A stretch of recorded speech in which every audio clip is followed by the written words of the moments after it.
Se você mora no litoral, imagine sua cidade sendo dilacerada por um monstro gigante. Tá, isso é até fácil de imaginar.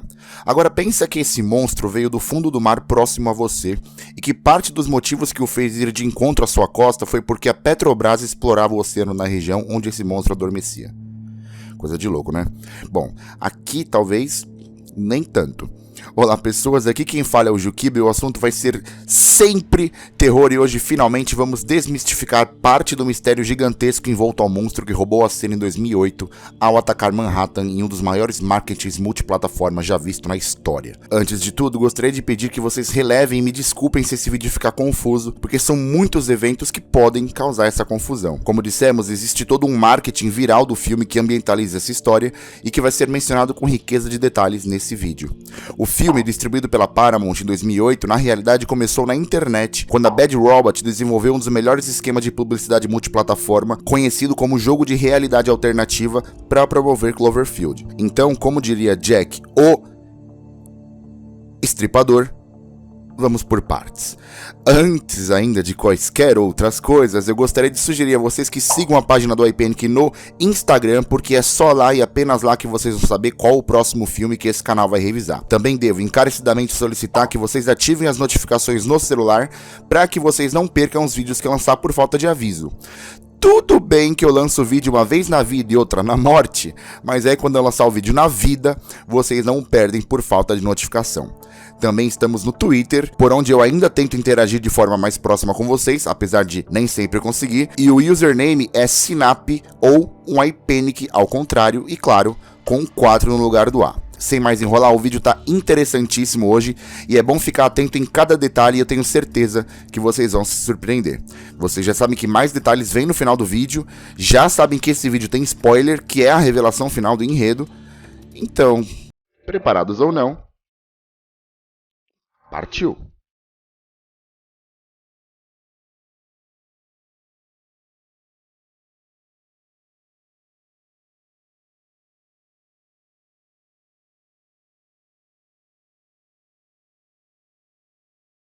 22 de maio de 2008. Robert Hawkins está de saída. Seu destino é uma gigantesca oportunidade profissional que prometia alavancar ao extremo sua carreira numa empresa de alto porte no Japão chamada Slush, que era uma marca de bebidas subsidiária de uma outra empresa denominada Tagruato. Rob já trabalhava na Slush, na verdade. A companhia tinha filiais no mundo inteiro, inclusive em Nova York, onde ele morava, mas essa promoção profissional o levaria ao cargo de vice-presidente na sede da empresa, que era lá no Japão. Por causa dessa partida, seu irmão Jason Hawkins, sua irmã de consideração Lily Ford e seu melhor amigo Hudson Platt planejaram de forma secreta uma festa de despedida no prédio de Rob para comemorar essa realização única na vida do rapaz.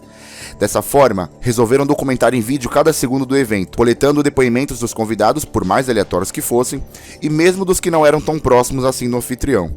O exemplo mais clássico era o de Marlena Diamond, que, honestamente, era mais amiga de Lily e Hudson do que do próprio Rob, mas por estar no círculo social, acabou sendo convidada também.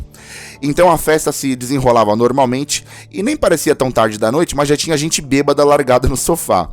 Essa é Jamie Lascano, e ela é irrelevante pro filme, mas importantíssima na trama. Colega de quarto de Marlena na faculdade, Jamie era esposa de Ted Hansen, um desaparecido militante de uma organização ambiental chamada Tidal Wave.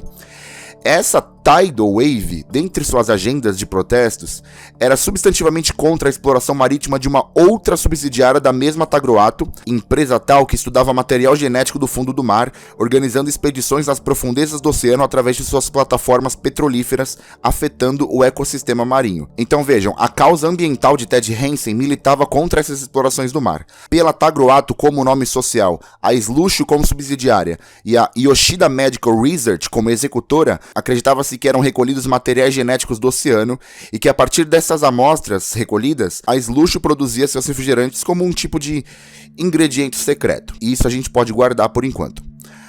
A mulher com quem Robert, o anfitrião da festa, vamos chamar de Rob, né, que é mais fácil, mantinha um ligeiro, mas escondido e complicado relacionamento, chamava-se Beth McIntyre, uma paixão platônica que ele guardava consigo desde a época de escola e que só iria se confirmar verdadeira há mais ou menos um mês antes da festa. Observem, conseguimos perceber que os dois se davam muito bem juntos e que apesar do enorme sentimento que Rob tinha pela menina, esse compromisso se apresentou não tão recíproco quanto ele gostaria. Veja, Beth chegou na festa de despedida de Rob acompanhada de outro homem. E é claro que isso acabou com a autoestima de Rob lá na festa. Tudo bem que ela só fez isso meio que de pirraça, por saber que seu crush estava de partida para a Ásia, mas a partir dali, o que era para ser uma celebração alegre em tom de despedida, tornou-se um ADR de um casal dissimulado e não assumido, que culminou na retirada de Beth da festa e na desolação de Robert em sua própria celebração. Enquanto o irmão e os amigos mais próximos tentavam consolar o abalado anfitrião, nesse momento, pessoas, rigorosamente nesse momento, o prédio sofreu um forte impacto. O prédio não, Manhattan inteira sucumbiu a um grande tremor de terra que causou um blackout no distrito inteiro. O noticiário local, mantido por geradores, anunciava pela TV que o que causou o tremor foi uma plataforma petrolífera que se virou na costa marítima da cidade, nas proximidades da Estátua da Liberdade. Como a Estátua da Liberdade não era tão longe dali do prédio, os condôminos e as pessoas da festa foram ao terraço para tentar observar a plataforma tombada, mas o que eles realmente viram lhe congelou os espinhos. Senhoras e senhores, vejam, uma explosão de dimensão catastrófica lançou bolas de fogo no céu que atingiram os prédios à sua volta, atenuando os problemas de energia e matando pessoas em toda Manhattan. O que causou a explosão, de fato mesmo, ainda não se sabia, mas seu impacto parece ter sido tão absurdo que degolou a Estátua da Liberdade.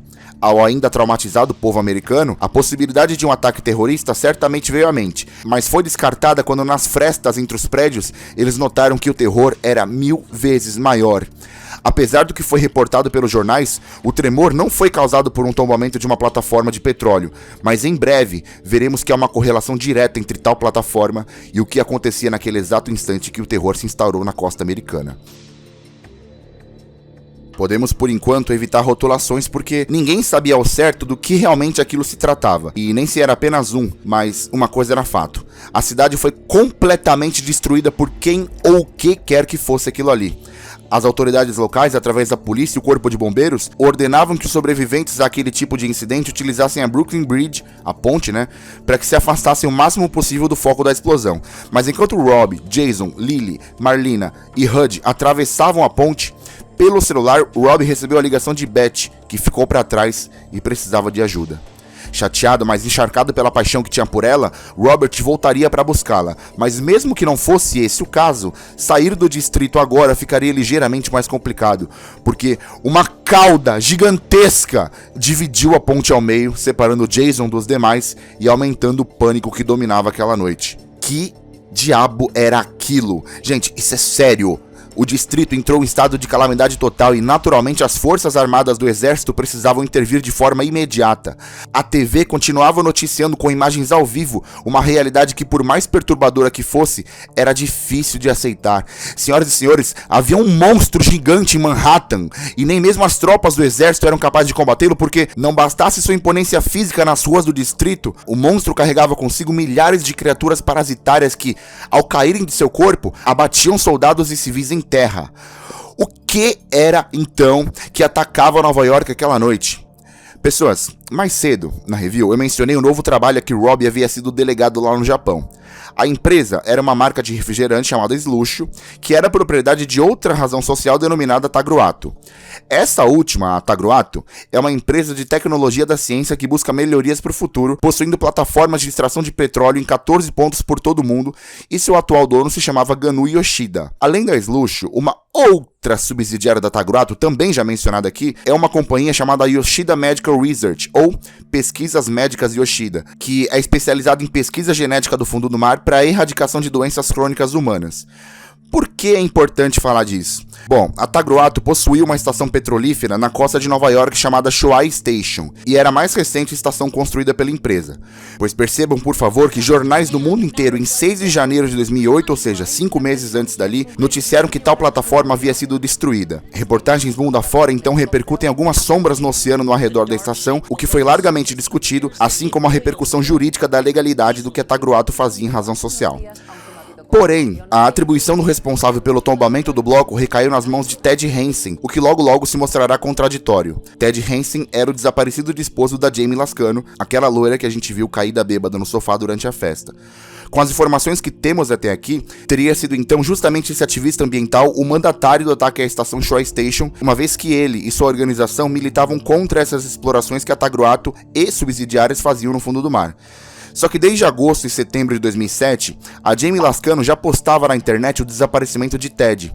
Ela criou um site chamado Jamie and Ted, onde postou 11 vídeos expressando sua saudade, na esperança que o sumido namorado a contatasse através dessas mensagens. Então pensem comigo, se por um lado faz sentido Ted ter sumido por ser mandatário de um ataque à estação, por outro lado, podem ter sumido com ele. E esse é o ponto crucial.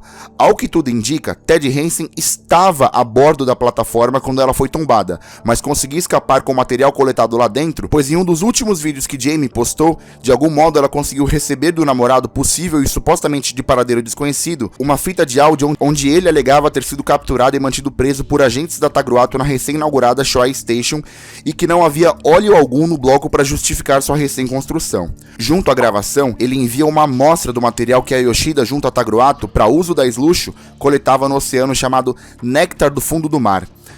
No pacote enviado à menina, com o claro objetivo de que aquele material fosse uma prova cabal para denunciar os abusos e possíveis crimes ambientais da Tagruato, com uma instrução muito clara para que ela não comesse aquela evidência, ela foi lá e comeu.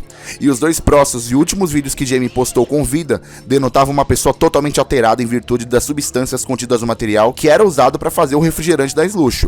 O próprio comercial da marca alertava: abre aspas, Slush, você não pode beber mais que 6. E esse material cogita-se até que seja feito dos próprios parasitas do monstro, que enquanto desacordado, era interpelado pela Tagruato no fundo do oceano, até despertar destruindo a estação e virar sua atenção para a costa com a queda de um satélite que já vamos mencionar. Gente, olha isso. Então, Cloverfield, no fim das contas, era um monstro do fundo do mar. Existem controvérsias sobre essa teoria, mas elas serão desmistificadas conforme formos explicando. Nas profundezas do oceano, onde ele permanecia desconhecido do mundo, ele vivia por milhares de anos até despertar e derrubar a Showa Station e, em seu trajeto pelo mar, ser incomodado pelo forte impacto de um satélite da Bold Futura, outra subsidiária da Tagruato, que caiu no mar na costa de Nova York. Essa é uma imagem do satélite governamental japonês Shipans 3, construído pela Bold Futura, caindo em Coney Island, na costa do Brooklyn, enquanto Robert e Beth curtiam a roda gigante do parque. Então vejam, essa imagem data de 27 de abril de 2008, praticamente um mês antes da festa de despedida de Robbie, e teria sido talvez o estopim que nos levaria ao desencadear dos fatos até agora. Então essa teria sido a motivação do monstro para rebelar-se em fúria e destruir a costa americana. O problema é que a Showa Station foi derrubada no dia 27 de dezembro de 2007. Tendo sido reportada nos noticiários apenas no início de janeiro do ano seguinte, 2008. Isso implica dizer que o monstro, apesar do que parece óbvio, não estava adormecido na queda do satélite, uma vez que supostamente ele próprio, 5 meses atrás, já teria derrubado a Showa Station. Esse aqui também é um dos principais pontos da história, porque muito se lê que foi o satélite japonês Shipans 3 da Bold Futura que ele foi o principal responsável pelo despertar do monstro, o que seria contraditório se acreditarmos a ele a queda da Showa Station cerca de 5 meses atrás. Então, Cloverfield, de todo modo, vive. Uma das provas evidenciais que corroboram que o próprio monstro derrubou a estação são as manchas negras que aparecem sob a água no dia do ataque, e que dão razão à versão de Ted Hansen que não havia óleo algum envolto à plataforma, o que inviabilizaria também um suposto ataque orquestrado por ele e sua organização ativista, que sequer tinha um poderio financeiro para fazê-lo. O delay entre a data do tombamento da estação, 27 de dezembro de 2007, e a reportagem jornalística no início de janeiro do ano seguinte, anunciando a tragédia, com praticamente uma semana de diferença, se dava justamente porque até então não havia confirmação oficial do incidente. E esse helicóptero que você vê aí saindo da estação fadada à desgraça é possivelmente de militantes da Tidal Wave, entre eles o Ted Hansen, que nas palavras do próprio porta-voz da Tagruato, de fato, estavam na plataforma e organizaram o tombamento da estação, versão essa que mais tarde seria desmentida por cientistas do Instituto Sismológico de Ribadale, que confirmaram que tamanha destruição impossivelmente teria sido feita por obra humana. Ou seja, temos um monstro. Então, vejamos. A esse monstro destruindo Nova York, e Robbie, Lily, Marlena e Hud corriam contra o tempo pelas ruas destruídas pela influência do ataque. Valendo lembrar que Jason separou-se do grupo pela cauda do monstro ter partido ao meio a ponte pela que passavam para a evacuação do foco da destruição. Mas a ligação que Robbie recebeu de Beth, presa lá na cidade, fez a galera voltar até o distrito pelo socorro da mulher que ele amava. A circunstância da queda da ponte foi trágica porque milhares de pessoas morreram e outras milhares não poderiam atravessá-la por um lugar mais seguro. Apesar da ordem direta do exército, exigindo a evacuação da população para o sul da cidade, Rob estava determinado a voltar ao centro para salvar a Beth, que havia ficado presa nos escombros do apartamento dela. Hud, Lily e Marlena também se juntaram a ele por livre e espontânea pressão, mas chegar até onde Beth estava não seria fácil de modo algum, pois, andando pelas ruas, eles sem perceberem estavam indo de encontro ao monstro quando o exército logo atrás abriu fogo pesado, tomando a avenida um verdadeiro campo de batalha. Percebendo então que pelo solo seria complicado de andar, eles decidiram usar as estações metroviárias pela conveniência de serem desertas e subterrâneas.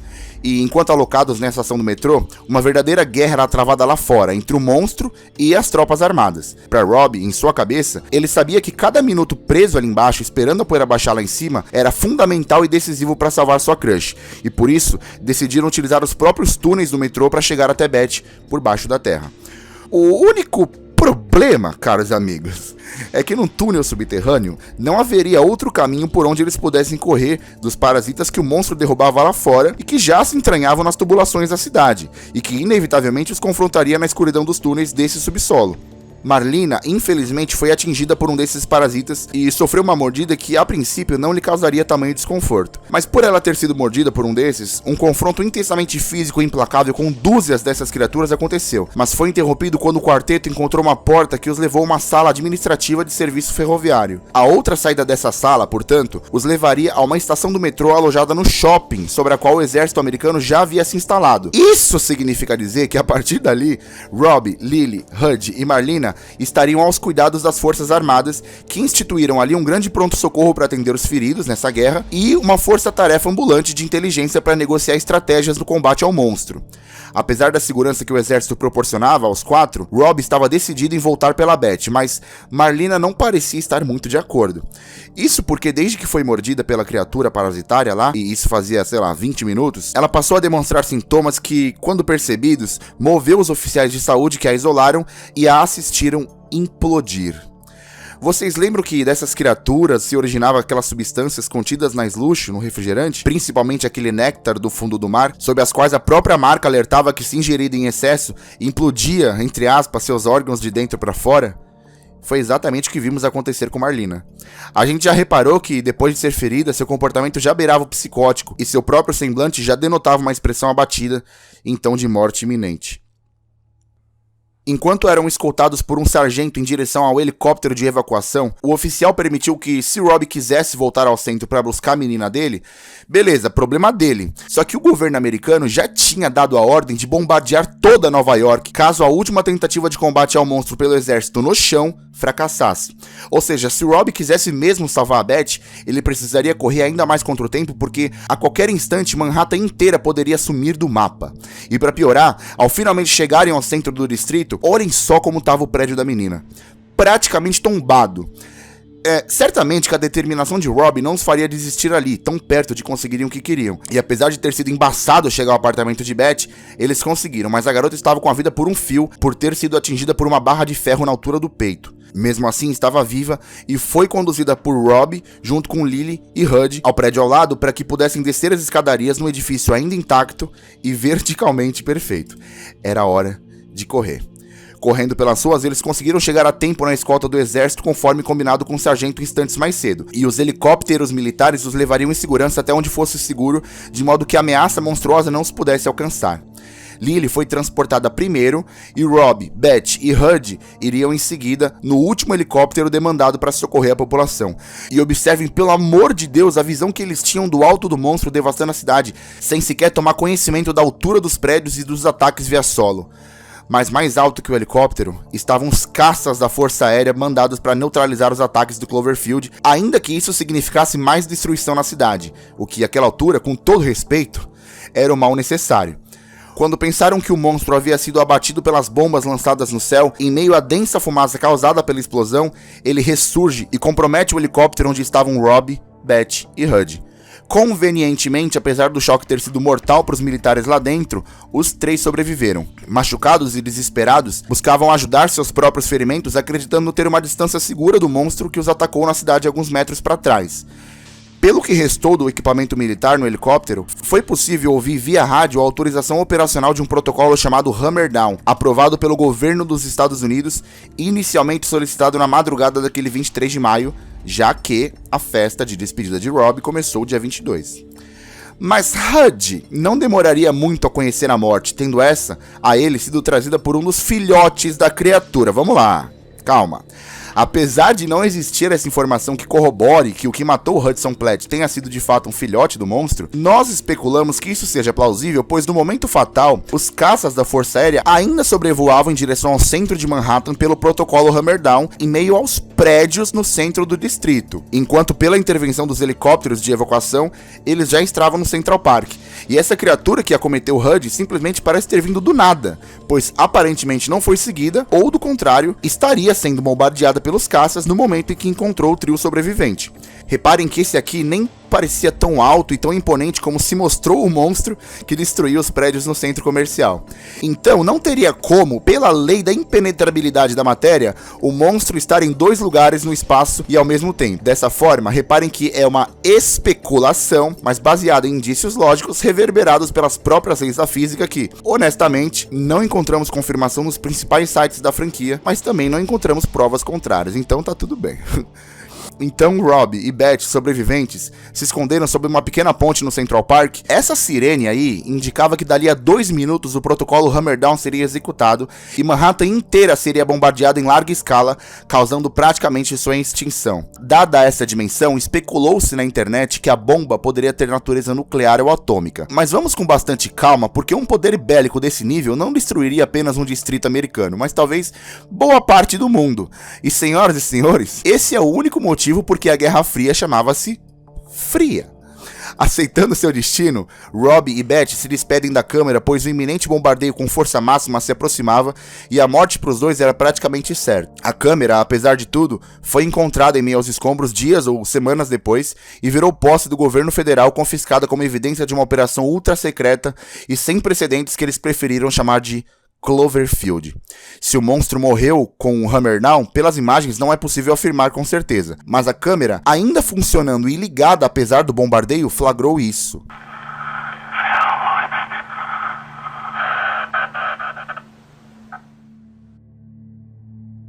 Parece um Help Us, né, que é nos ajudem na tradução literal. Agora, se a gente inverter esse áudio, vocês vão ver o que vai acontecer, ó.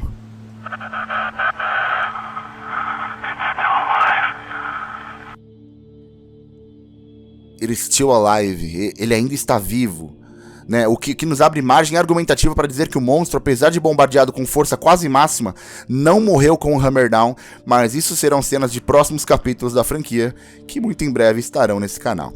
Agora vamos falar das consequências, tá? O site da Tagruato, evidentemente, em momento algum reportou que a ascensão do monstro era de responsabilidade dela, uma vez que eram eles a empresa que coletava material genético do oceano pela Shoei Station, estrategicamente construída ao redor do monstro, porque nessa região eles coletavam o principal ingrediente de uma de suas maiores subsidiárias, a Slush, cujo segredo, entre aspas, era o famoso néctar do fundo do mar. Como já dissemos, acreditava-se que essa substância era extraída de parasitas do monstro ao redor da estação e que tinha potencial de explodir órgãos humanos caso consumida em excesso.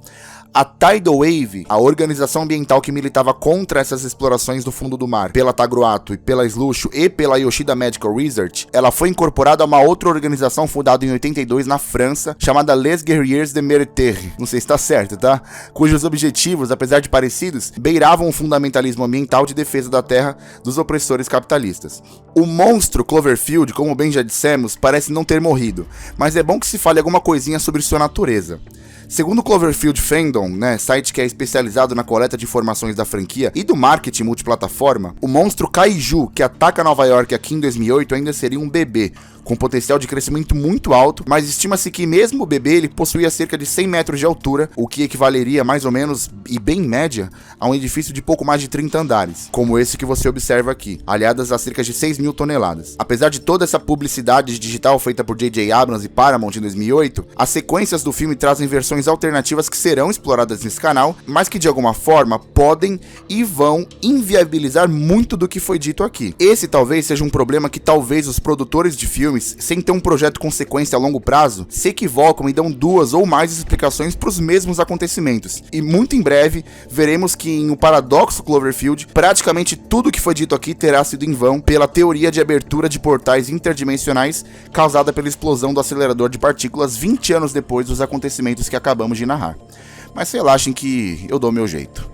Cloverfield, Monstro, ou originalmente Cloverfield, é o primeiro filme da franquia Cloverfield de terror de monstro e ficção científica, tendo essa primeira parte sido feita como Kaiju, lançada em 2008, filmada no formato Found Footage, produzida pela Bad Robot, distribuída pela Paramount e com selo R de classificação indicativa. Kaiju é um estilo de filme originado no Japão que retrata a ameaça em forma de ser anômalo gigante, normalmente configurando um monstro. O exemplo mais claro do Kaiju é traduzido em Godzilla e algumas versões de King Kong e etc. Ao IMDb, a produção atinge média 7, ou seja, nota azul, e uma aprovação similar de 78% no Rotten, que são parâmetros populares de avaliação. Pela boa recepção do público, a Paramount, junto à Bad Robot, decidiu estender o enredo para um âmbito mais de ficção do que de terror, mas que de todo modo será trazido a esse canal, e estes são Rua Cloverfield, número 10, em 2016, e O Paradoxo Cloverfield, em 2018, que já citamos praticamente contradizer tudo que foi dito aqui, apresentando outra teoria para a origem e revolta do monstro em Manhattan. Desmistificando teorias validadas pela internet durante os anos, Operação Overlord, até onde se tem evidência, não faz parte do universo Cloverfield, e Um Lugar Silencioso também não. Para essa primeira parte, de 2008, a crítica especializada não fica em cima do muro e cultua a produção no sentido da tensão transmitida pela ótica em primeira pessoa, aliada a toda a ambientação multiplataforma publicitária em volta ao longa, tornando Cloverfield um marco no cinema americano dentro desses estilos. Essa aceitação dos especialistas refletiu na arrecadação da bilheteria, acumulando mais de 172 milhões de dólares em receita, tendo sido custado apenas 25 para ter sido feito. Assim sendo, eu reputo o filme com ótimos olhos e vejo em Cloverfield, de fato, um filme histórico pro terror de monstro americano, no sentido de revolucionar o modo como tanto as bestas a serem combatidas, como os humanos a combatê-las, se comportam diante de uma visão mais realista trazida pelo Found Footage. Com enredo ambiental de tirar o fôlego, com um filme visualmente muito bonito, com efeitos ok, atuações ok e todo o resto, Cloverfield, comigo, não pode ter outra nota que não seja 10! Se vocês gostaram do vídeo, por favor, clique em gostei e se inscrevam no canal para levá-lo adiante. Repassem aos seus amigos, principalmente àqueles que curtem filmes de terror. E fiquem na paz.